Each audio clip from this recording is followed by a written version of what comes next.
एक छोटा सा गांव था जहां राइस्टार नाम का लड़का अपनी दादी मोहिनी के साथ रहता था। दोनों बहुत ही गरीब थे। राइस्टार के माता पिता बचपन में ही मर चुके थे। उसका सपना था कि एक दिन वह बहुत बड़ा कार शोरूम का मालिक बने, लेकिन गरीबी इतनी थी कि कभी कभी एक वक्त का खाना लाने के लिए भी उसे फैक्ट्री में घंटों काम करना पड़ता था। एक शाम जब राइस्टार फैक्ट्री से सारा काम खत्म करके लौट रहा था तो उसकी नजर सड़क के किनारे पड़े कबाड़ पर पड़ी। उसने बाइक रोकी और पास जाकर देखने लगा। देखते देखते उसकी नजर एक पुरानी जली हुई कार पर पड़ी। उसे वह कार बहुत पसंद आ गई। तभी कबाड़ का मालिक आ गया और बोला, क्या चाहिए तुम्हें बेटा? राइस्टार घबराकर बोला, काका मुझे ये कार चाहिए। काका ने मुस्कुराते हुए कहा, ठीक है बेटा, कल शाम को आकर ले जाना। अगले दिन शाम होते ही राइस्टार ट्रक लेकर गांव से गया और वह कार खरीदकर गांव ले आया। अब उसका दिन रात का सिर्फ एक ही काम था, उस कार को ठीक करना। कभी वह इंजन खोलता, कभी पेंट करता, कभी सीटें बदलता। कुछ ही दिनों में उस कबाड़ जैसी कार को उसने एक चमचमाती सुपर कार में बदल दिया। एक शाम राइस्टार ने सोचा, आज इस कार को टेस्ट ड्राइव पर ले ही चलूं। वह कार लेकर गांव से बाहर निकल गया और घंटों तक सड़कों पर घूमता रहा। उसे पता ही नहीं चला कि कब देर रात हो गई। वह जल्दी जल्दी कार लेकर गांव लौटा और थकान के कारण घर के बाहर कार खड़ी करके अंदर जाकर सो गया। रात के 2 बजते ही पूरा गांव सन्नाटे में डूब गया। तभी अचानक दूर से उठी तेज हवा आकर सीधे कार से टकराई। कार का इंजन अपने आप चालू हो गया और कार पागलों की तरह पूरे गांव में घूमने लगी। उसी समय दूसरी ओर टाइटन नाम का एक आदमी अपना काम खत्म करके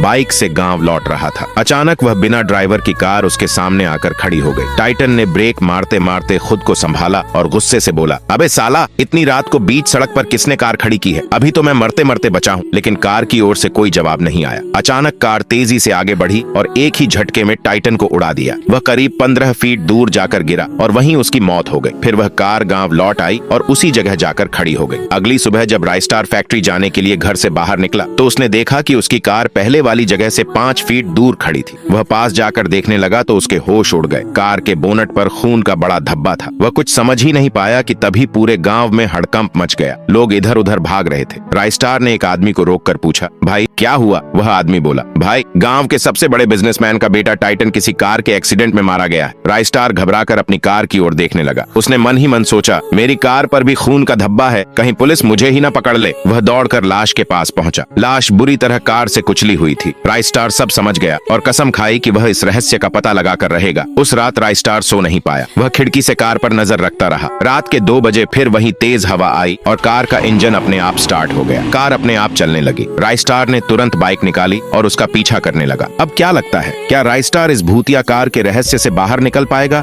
या फिर खुद भी इस कार की भेंट चढ़ जाएगा? अगला पार्ट देखने के लिए चैनल को सब्सक्राइब करें और कमेंट में लिखें पार्ट 2